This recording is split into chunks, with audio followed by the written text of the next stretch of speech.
सभापति महोदय, सबसे पहले तो मैं आपको धन्यवाद दूंगा कि स्वास्थ्य मंत्रालय के अनुदान मांगों पर जो चर्चा हो रही है उसमें बोलने का आपने मुझे अवसर प्रदान किया।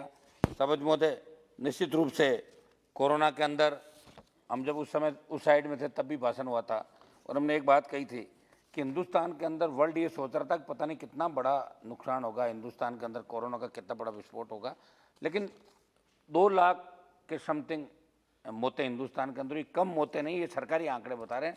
लेकिन सभापति महोदय, ये 2 लाख मौतों को भी रोका जा सकता था। ये जब पहला केस देश के अंदर 30 जनवरी 2020 को दक्षिण भारत के केरल में पहला कोरोना केस आया, उस समय यदि इंटरनेशनल एयरपोर्ट पर जांचों में सख्ती कर दी जाती तो भारत में कोरोना इतना नहीं फैलता। इसके लिए भी जिम्मेदारी किसी न किसी की तय होनी चाहिए। सभापति महोदय, पंजाब, महाराष्ट्र सहित कई राज्यों में अभी कोरोना की दूसरी लहर आ गई। निश्चित रूप से हिंदुस्तान वैक्सीन लाया और वर्ल्ड के अंदर इसकी तारीफ भी हुई, इस बात से कोई इनकार नहीं कर सकता। जहाँ हिंदुस्तान का नाम होगा, हम हमारा भी सर गर्व से ऊंचा हो जाता कि हम भी हिंदुस्तानी हैं। लेकिन खाली अपन भाषण ही भाषण चलाते रहे, लोग मरते जाए, बीमारी बढ़ती जाए और कोरोना वापस आ जाए। आज लोकसभा आपने चलाई सितंबर के अंदर, में धन्यवाद दूंगा अध्यक्ष जी का, सबका, कि उन विकट परिस्थितियों के अंदर कोरोना काल में आपने लोकसभा चलाई। और दुर्भाग्य इस बात का था, अब की बार तो हम खड़े होकर बोल रहे हैं, पिछली बार तो किस तरह पैक होके और मुंह छुपा के हम बोल रहे थे। ये स्थिति भी इस वर्ल्ड ने देखी। सभापति महोदय, आज सभापति महोदय, मेरा सरकार से ये निवेदन रहेगा कि गलतियों की शुरुआत कहाँ से हुई। हो सकता है कि अभी कोरोना पूरा गया नहीं है, लेकिन दूसरी लहर जो आई है इसको कैसे रोका जा सके। वैक्सीन लग रही है, वैक्सीन आ भी रही है, इस वैक्सीन के नतीजे क्या होंगे ये तो आने वाले 2, 3, 4 महीने के बाद पता लगेंगे, क्योंकि जिनको कोरोना पहले हुआ था उनको दोबारा भी हो गया और 3 बार भी कोरोना हो गया। तो इससे अपन खाली वाई इसी बात की लूटें कि हमने ये कर दिया, वो कर दिया और उससे हिंदुस्तान ठीक हो गया।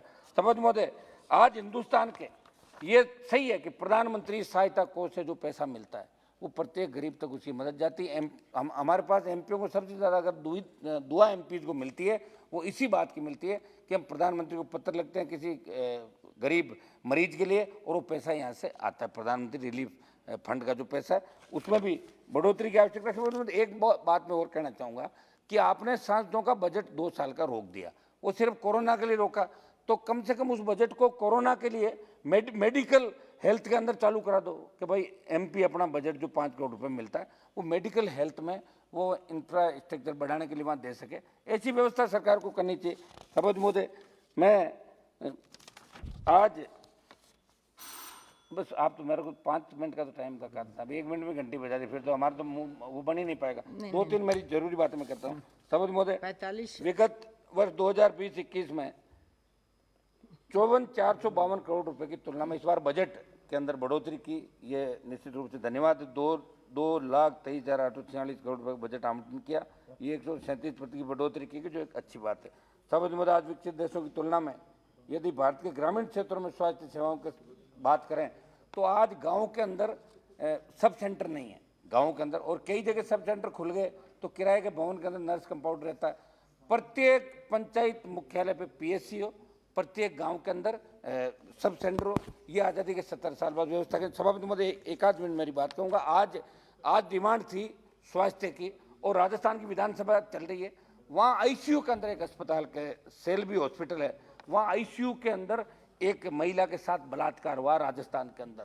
इससे बड़ी घटना क्या होगी कि मैं हमारे कांग्रेस के साथी सांसद भी बैठे, इनका ध्यान भी आकर्षित कराना चाहूँगा कि राजस्थान के अंदर विधानसभा चल रही है, फोन टैपिंग को लेके तो परेशान है पूरे राजस्थान के विधायक सारे, इसका फोन टैप हो गया, इसका हो गया। एक नई बात नहीं थी, पहले भी होते थे फोन टैप, लेकिन आईसीयू के अंदर दिल्ली में डिमांड है और विधानसभा चल रही है और आईसीयू में महिला के साथ रेप हो जाए, इससे बड़ी घटना नहीं हो सकती। सभापति महोदय, मेरी 1-2 बात मैं इस जो सेल्बी हॉस्पिटल है, मंत्री जी, इसका लाइसेंस आप रद्द करें। बहुत बड़ा ग्रुप है, कह रहे हैं कि किसी के काबू में नहीं आते, तो अब आपको हम निवेदन कर रहे हैं कि आप इनको काबू में लें और इसका संज्ञान लें और इसका रद्द करें।